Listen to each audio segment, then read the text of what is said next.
The storm that ravaged New Geneva Colony that night was unlike anything the weather systems had predicted. Barris Chen pulled his thermal coat tighter as he trudged through the knee-deep snow toward his modest habitat pod on the outskirts of the settlement.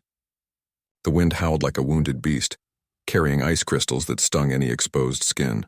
He was still 50 meters from his door when he heard it, a sound that shouldn't exist in this frozen wasteland.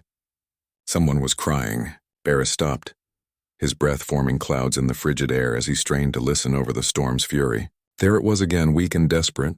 Following the sound, he found her huddled against the emergency shelter that had been damaged in last week's meteor shower. She was small, no bigger than a human teenager, but her blue-tinted skin and the delicate gill slits along her neck marked her as Aquarian. "Hey," Barris called out, approaching slowly. "Are you hurt?" The alien girl, Melissa, she would later tell him her name was, looked up with large, luminous eyes that reflected the settlement's emergency lights. Her lips had turned an alarming shade of purple, and her breathing was shallow and labored. "Please," she whispered in accented standard, her voice barely audible over the wind. I have nowhere else to go." Barris didn't hesitate. The stories his grandfather used to tell him about the old Earth Wars flashed through his mind, tales of humans who opened their doors to strangers in need, regardless of the consequences. It was what humans did. It was who they were. "Come on," he said, offering his hand. "Let's get you warm." Melissa's fingers were like ice in his palm as he helped her to her feet. She stumbled, her legs barely able to support her weight, and Barris caught her before she could fall. Without another word, he scooped her up in his arms and carried her through the storm to his habitat. The warmth of his home hit them like a wall as the door sealed behind them. Barris set Melissa down gently on his couch, already reaching for the thermal blankets he kept for emergencies. "The heating system will take a few minutes to compensate," he explained, wrapping the blankets around her shivering form. "I'll make some hot tea." As the kettle heated, Barris studied his unexpected guest. Aquarians were rare this far from the water worlds, and their physiology made them particularly vulnerable to cold. Her presence here, alone and without proper cold weather gear, raised questions he wasn't sure he should ask. "Why were you out there?" he finally ventured, setting a steaming mug in her hands.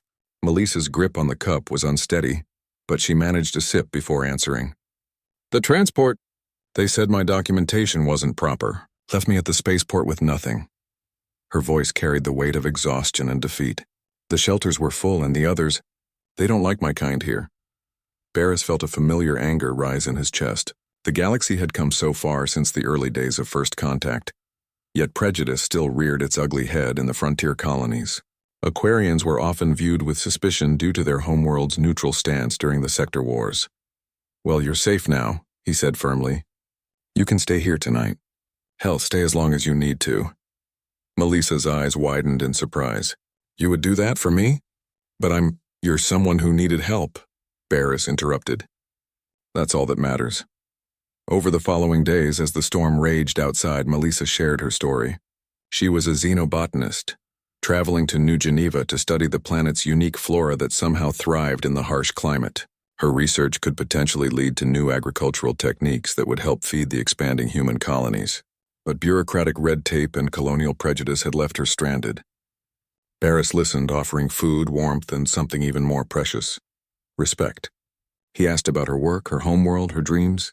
When she mentioned her research, his eyes lit up with genuine interest. "I work in the agricultural sector," he told her. "Been trying to improve crop yields in the Northern Territories for years. Maybe we could collaborate?" The suggestion brought the first real smile Barris had seen from her since that first night. As the storm finally broke on the fourth day, Melissa prepared to leave. She had contacted her research institute, and they were sending proper documentation and transport. "I don't know how to thank you," she said, standing at his doorway in borrowed cold weather gear. "In my culture, such kindness creates a bond that lasts lifetimes." "Just promise me something," Barris replied. "If you ever see someone else in need, human, Aquarian, doesn't matter, you'll remember what kindness looks like." Melissa nodded solemnly.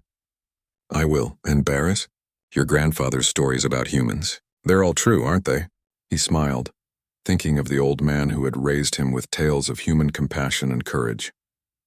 "The best ones are." 6 months later, Melissa returned to New Geneva, this time as the head of a joint research project between human and Aquarian scientists. The breakthrough crop strains they developed together would eventually help terraform 3 new worlds and feed millions.